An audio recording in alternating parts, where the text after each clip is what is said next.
very warm welcome to QI on this chilly autumn evening. Well, as a dog returns to its vomit and a washed sow goes back to wallowing in the mud, let's meet the team who can't leave well alone. Joe Brand. Sean Locke. Rich Hall. And Alan Davis. Thank you. Well, the nights are drawing in, the weather's a disgrace, so tonight each guest has a seasonal buzzer. Let's hear them. Sean goes... Rich goes... Joe goes... and Alan goes...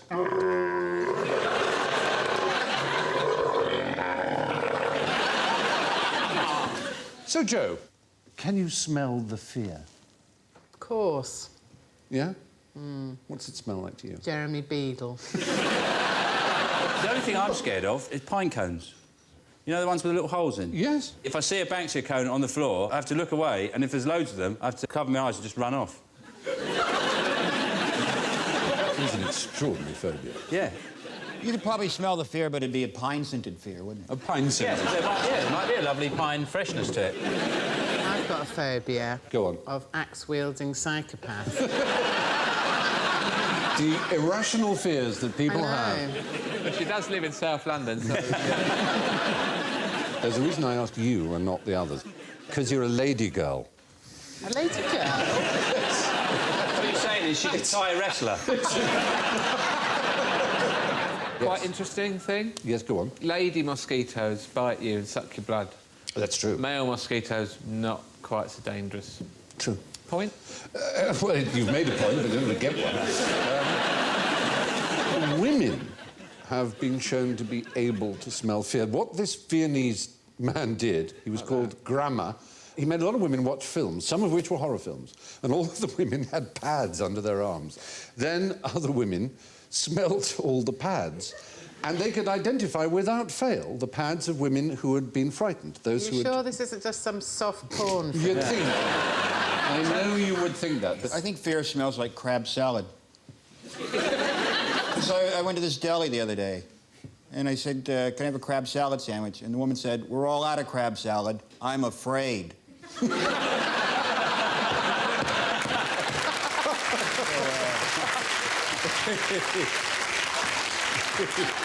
It seems that animals can smell each other's fear, but not the fear of another species.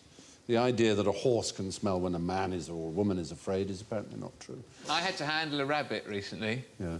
And the longer I held it, the smellier it got. I think you might have been holding it a little bit too tight. So, now, our next question. What did Catseye's Cunningham have for supper? It's a shot in the dark, this. Was it chicken fajitas? So close. Is he the bloke who invented Catseyes? No. Some sort of roadkill? No, that's a good thought. No, that was Percy Shaw, if you remember, who invented the Catseye. I don't know. Is he a blues singer? No, it sounds like a blues singer, but look at that clean cut, those features. It's a weird... He was a bomber command in the war. Not bomber command, but fighter. Ah, so he could see at night. Could see it now. Yes, The hence oncoming- cat's eyes. So what did he eat? Carrots. In this country. Oh, dear. Oh, dear, oh, dear, oh, dear, oh, dear. No, Cunningham did, in fact, shoot down the very first plane by night in 1940. Now, the reason was not that he ate carrots, but that he had airborne radar. A, we wanted the Germans to think we didn't have such a clever weapon. And secondly, we wanted children to eat carrots. So we told children that it was very good for your night vision. If you only eat carrots, you go yellow. And I know that because it happened in an episode of The District Nurse. The District Nurse. Oh, God bless Nurse. And this family, and they were all yellow. Fantastic. She said, what did you have for breakfast? Carrots. You can guess the rest. Well, do you know there's a carrot museum in Belgium? No surprise. In East Belgium. It's in Berlotte, I think, is the name of the little town. And it's so small you can't actually get into it. You have to look through a little window, and you turn a handle and different carrots parade. This programme would be dangerously exciting to a Belgian, wouldn't it? quite interesting point is that, do you know why children of about 2, they go off vegetables? Do you know why? No, tell me. Because their taste buds develop and everything tastes very bitter. And so most vegetables, like, but not particularly carrots, but things like broccoli, all those green vegetables, they taste slightly bitter. And that's to stop them getting poisoned, eating weird berries and stuff. Oh, there you are. It's not funny. Never said No, it was but funny. no, it's interesting. And for that you are awarded. We get points just for being interesting. You do, for being quite interesting. Yeah, go on then. Yes. You see, not as easy as it seems. Yeah. You know the guy who invented the Phillips head screw? His hair parted in 4 different sections. Excellent. Now, tell me if you can, team, what makes a sound something like this?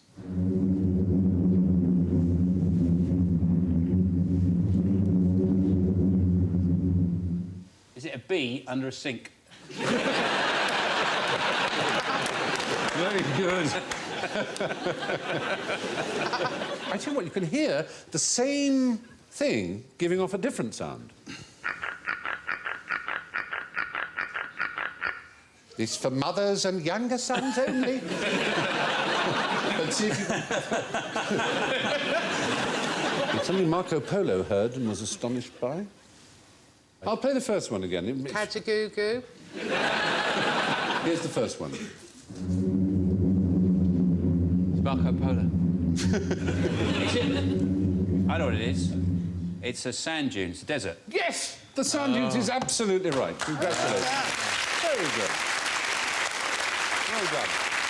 Yep.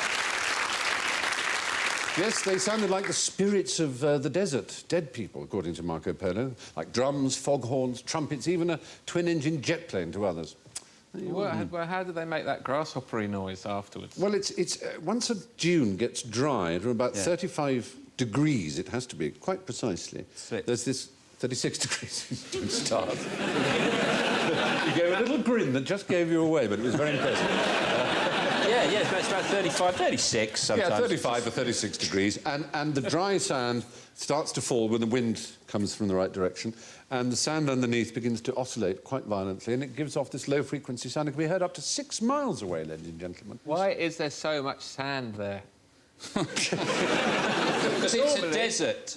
But normally, sand is by the shore, isn't it? I can get that it's worn away and worn away and worn away to tiny particles. But in the desert, it's just lying around.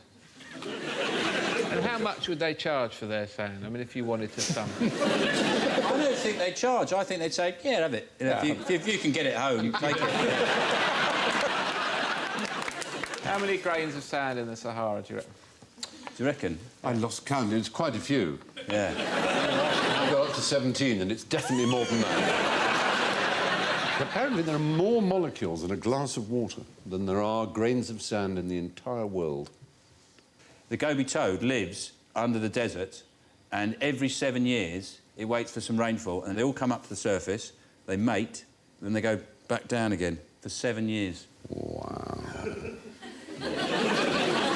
Wait, did that? No. Wow. Sorry, no, that is very good. Did you not know that? Certainly have 5 points. I didn't know anything about great. the Gobi That's toad. good. I said something Stephen didn't know. There are more things I don't know than there are molecules in a glass of water. What do you get if you cross a camel with a leopard? Yes. A fireside rug you can have a good hump on. So.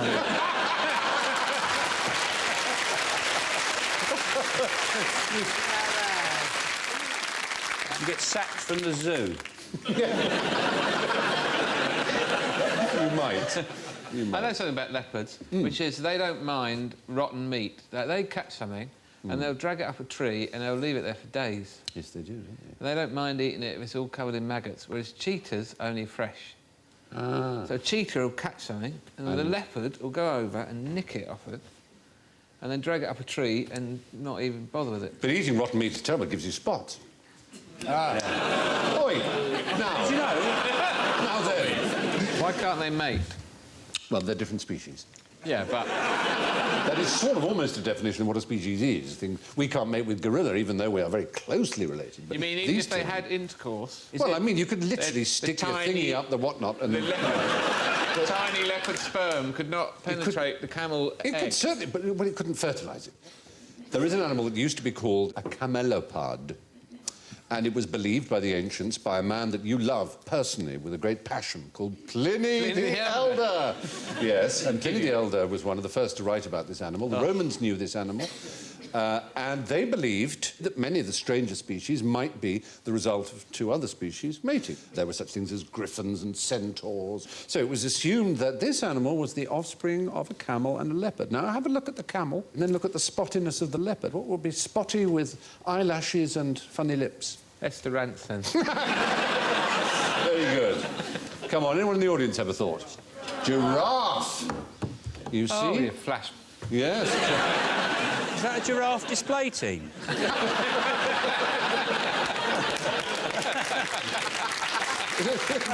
Looks like they It is. turned up for a fete. They're marching. Well, the weird thing is you do see giraffes eating off the ground, don't you? I mean, Well, they it's not bend as- down for a drink, but it's terribly hard for them. It is. Well, they have enormous hearts. You know, they have twice the blood pressure we do to get the blood going up. 16 gallons of blood a minute is pumped through them. 170 beats a minute on these huge hearts with thick, thick walls. And they don't appreciate it, do they? No. So there you are. Centaurs we were talking about, other mixtures. They're horses and men, of course. So neatly, we're going to link from centaurs to centenarians. What do you automatically get when you're 100 years old? An email from the Queen. Not quite. What is it you get? You're right, in the right area. Well, you Queen. don't know anymore, do you? Get a telegram. You don't get the telegram, no, you're quite right. Phone call. It's a rather dull equivalent of a telegram that replaced it in 1982. Something sort of more Called the electronic. telemessage. Telemessage. How does that differ from a telegram, then? Well, it's sent in the post. It's rather Oh, is that pointless, it? like a Oh, letter. dear. Printed out. But you have to apply for it. Oh. You write to the Anniversary Secretary, Buckingham Palace, the Mall, London, SW1A, 1AA. Is it true that you gave Prince Charles, for his wedding present, some coffee made out of weasel shit? Not exactly. It was Cambodian weasel vomit. Coffee. It's a coffee that these weasels eat. And... They eat the beans and then, from what they excrete... No, vomit. Or vomit. They vomit, and the acid in the stomach kind of softens it, and it's apparently very flavoursome. I just felt it was something he wouldn't have. It seemed a good idea. It'd be great if you put it in a cupboard at home and there's loads of them. I wouldn't be surprised, to be honest. I'm thinking he's so bloody original. Yes, we're on the subject of the hundreds. What do you call a Roman who's in charge of 100 men? Centurion. I'm sorry, I just felt I had to say You that. did, and you were even though right. I knew I was wrong. No, there is no word for a Roman in charge of 100 men. Strictly speaking, a centurion was in charge of 83 men, did you know? In practice, that usually meant between 60 and 80. There they are. It's a very complicated reason. There's all kinds of things Are like... those real cohorts. Romans? That's fantastic. We did a Blackadder Roman thing for the millennium, and we used these sort of people, and the assistant director was saying to them, Ken, isn't it? He said, no, it's Marcellus Drusus, please, when I'm in uniform. Really? And you had to call it Marcellus Drusus.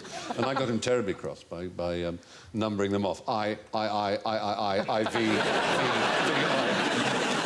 Anyway, staying with the C's of ancient Rome, there were 7 Roman emperors who bore the name Caesar, not counting Julius, who started the whole thing, but of course wasn't himself an emperor. We all know what he did. He came, he saw, he conquered. But what did Nero do? Fiddle, drum, Rome. Oh, did you say that? did. Oh, Joe, he didn't Sorry. fiddle while Rome burned, no. He had a concrete swimming hat. He was very, very... He did rather. very productive, wasn't he, Nero? Nero was He built most of Rome, not the Rome you see. Well, he rebuilt it after it was burned down, indeed. Did he have an enormous gold statue of himself built? incredibly vain and stupid. And Vain people is didn't the like word. him. His dying words were, "What an artist dies in me." And he played... Was there he did- someone in him at And the of course...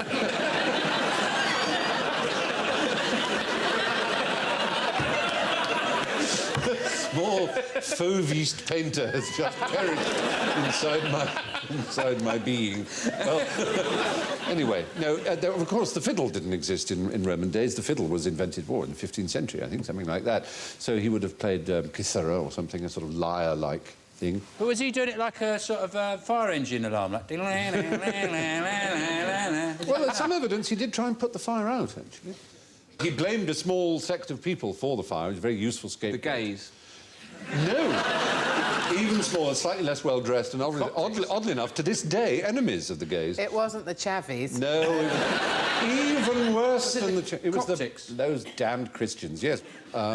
Nero, played by Christopher Biggins, of course, in TV's popular I Clavdivs.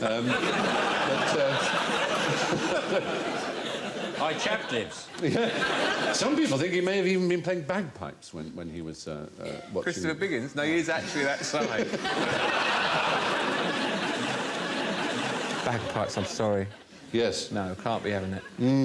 They have this tuning, and it's odd that Scots do that when they talk. I'm not sure. Very odd, though. So anyway, there we are. There's old Nero, whatever he was. He was eventually booed off, of course, and succeeded by a more popular entertainer who was called Galba, Servius Galba Caesar Augustus, to be precise. And he got rid of bagpipe performances and he replaced them with tightrope walking elephants. Which brings us to our next question. Lots of ancient armies had elephants. They were the tanks of the ancient world in many respects, but they weighed 12 tons and they could run at 20 miles per hour. So how did people catch them in the first place? The truth is that many of these elephants volunteered. They came from small towns. There was no future, no circus coming through town, so they'd It's the only way out go the off and ghetto. join, yeah. Wouldn't you catch a baby one with a limp? I think they tripped them up. Yeah, it's kind of close to that. They'd have Ethiopian elephant catchers, and they used to run up behind the elephant, and then they'd jump up onto its back leg, and hanging onto its tail, they would hack away at the other leg with an axe. And the elephant's usual response was to sit on the Ethiopian, so it was a dangerous thing to do. But the Ethiopian one feels deserved it. But, and then they would use that as a breeding animal rather than a war animal.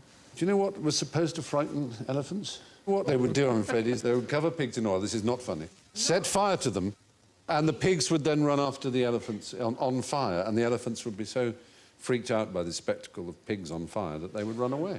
I wonder how they found that out. I think they found it out because when a pig squealed, an elephant would rear up and run away, and so they thought, how do we get pigs to squeal? We'll set fire to them. light to them? I know, it's horrible. Is that how they first discovered crackling? I think you may be right. Now, we all know that elephants have proverbially lengthy memories, although quite interestingly, according to the Greeks, it used to be camels that never forgot. What kind of creature has a terrible memory? Short memory. My dad can't remember anything. I went round to see him the other day and he looked at me like that. Doesn't everybody? I went, hi, Dad. He went, My neighbour's dog doesn't remember when I kick it, because I do it. No, it knows the time, it still comes up to me. Oh. I'll kick it really hard in the face. goldfish. Stop it. A goldfish with my boot. Not goldfish. No, there is... 3-second memory. Well, there is this fallacy that goldfish have a Not a 3-second memory. fallacy. It is a fallacy. They've done tests. Oh, they have. They have. A man from Plymouth University did wonderful said to the tests. goldfish what happened on EastEnders last night.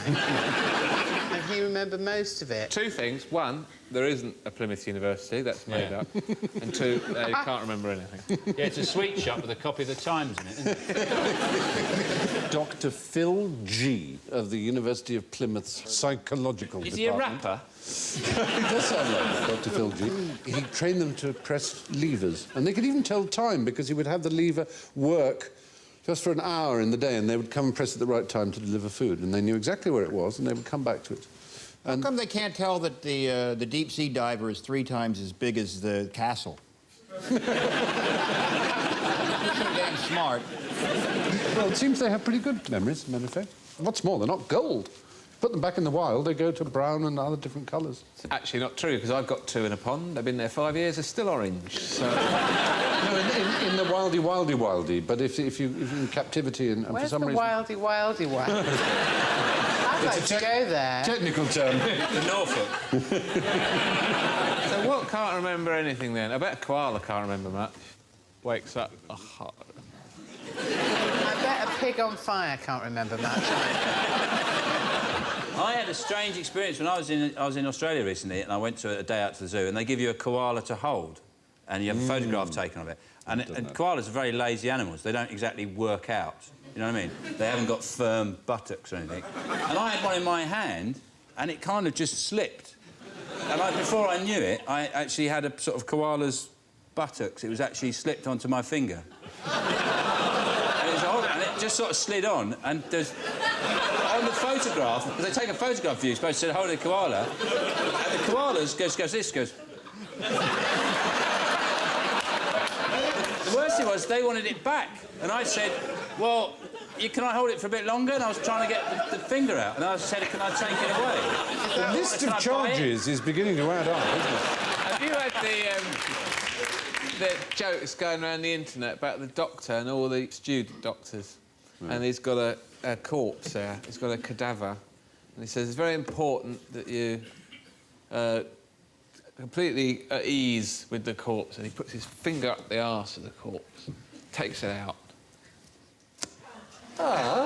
Says, you know. And one after another, they all do that. They all do it, and they all finish doing it, the last one. And then he says, very important also that you observe carefully what I do. I inserted my index finger and sucked my middle finger.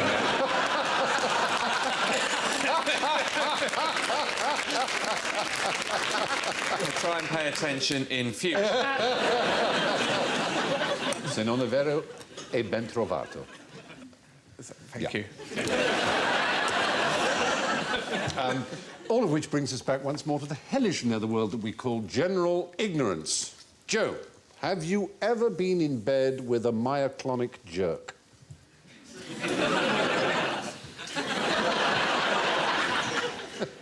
I've had him. It's my Myopic, husband. that's when you can't see anything, isn't it? Yes. Is it myo something to do with eyes? Myo is muscles, isn't it? Yes, myo, from the Greek. It's a muscular... Spasm. Some sort of a spasm. It's kind of spasm. What do you get sometimes when you're falling asleep? Do you ever get this? Everyone does, I think. You feel that dropping feeling, as if you've just fallen. You ever had that? Yeah. I think it's a term for my dad, who used to... This is all I ever saw of my dad. He'd be in a chair.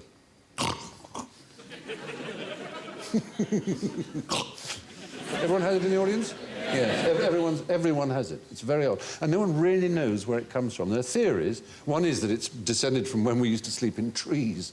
It was a deliberate reflex so that we would grasp things, that if you ever did drop... Oh, that's what that is. Yeah. So what's the animal that can't remember anything? Rich, we have a question for you. Just for you. Is this a stupid American question? Continentally speaking, yes. Which is the largest lake in Canada? Width or depth? Not depth. Not Can depth. I attempt an answer at this? Yeah. Who cares? Oh, dear. Oh, dear. We were predicting that one. Yeah. Who cares? There are so many lakes in Canada, more than 1 million in Manitoba alone. Yes. And, you can buy a lake and have it named after you. It's because the water doesn't drain away. There's no water table. You can, but one's really, really big. It's bigger than Albania. It's bigger Is it one than of the Belgium. Great Lakes technically Canadian? Are they all American? No, you've avoided our little trap there, actually, which Joe didn't by saying who cares. If you'd said one of the Great Lakes, it would have been a big noise, because this lake has to be entirely in Canada. What's the difference between largest and biggest? Well, in other languages, largest mean widest, I suppose, and biggest being just greatest in size. But largest we now mean to mean biggest. It originally meant wide. Large is wide in French, isn't it? Right, thanks. I mean... We are very lucky because we have both Latin and the Romance languages and the Anglo-Saxon languages to draw on, so we can say big and large. Yeah. Say little and small. Little and large. Little and large, indeed. Funny enough, when you said the deepest lake, the deepest lake is Lake Manitou. And Lake Manitou is a weird lake because it's also got the largest lake island in the world in it. And that island has got a lake in it, which is the largest lake in an island that's in a lake in the world. This just goes on to infinity. It does, doesn't it? No, the answer is the Great Bear Lake. None of the 5 Great Lakes is entirely in Canada, you see. So finally, this is for everyone except Rich, because we think he'll know this. What are bots dots? Are they bots dots? Well, no, they're not, actually. Those are just dots to give you an idea of what a dot is, I suppose. It brings us round full circle to almost our very first question. It's not the slight sort of spattering you get if you insert your finger into a koala. Sorry. Catseyes, Cunningham and the carrots. Good. Stick with that. Catseyes, Cunningham and the carrots. With 3 C's. Oh, are they American Catseyes? Yes, give the lady a cigar. Fantastic. Stop. They are the Californian version of our Catseyes. The American ones break every time you drive over them. Yes, why is that? Because they're shit. Well, yeah. What is it that's shit about them? They're made out of glass. No, it's ours. One of it goes back into the ground. It's on a little springy thing, and not only that, very cunningly, so that it doesn't break. But the water will obviously gather there when it rains, and so it washes its little eyes every time you run over it. You're washing its face. Oh, isn't that nice? Is that nice? Yeah. I actually didn't know that. I thought... Oh, you didn't? You didn't know what a bot's dot was? I thought there were those things on John Boy from Walton's face. I thought that's why you were withholding the answer from me. It was a man called Dr. Elbert Bott. Elbert Bott. And he didn't make a fortune, unlike Percy Shaw, because he worked for the Californian State Highways Authority. Yeah. So there we are. It must be surely time now, ladies and gentlemen, for the final scores. Let's have a look at them. We're going to start with a worthy and proud winner. He may mutilate animals, but he does know a thing or two, ladies and gentlemen. Sean Locke with 12 points. And on second place with 3 points, Rich Hall, ladies and gentlemen. In third place, with minus 18 points, is Alan Davis, not last. And that means that our runaway loser with minus 28 is Joe Brandley.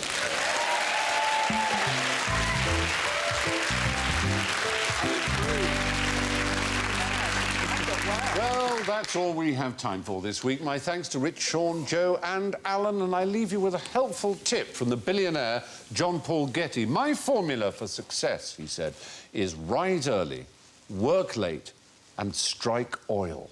Good night.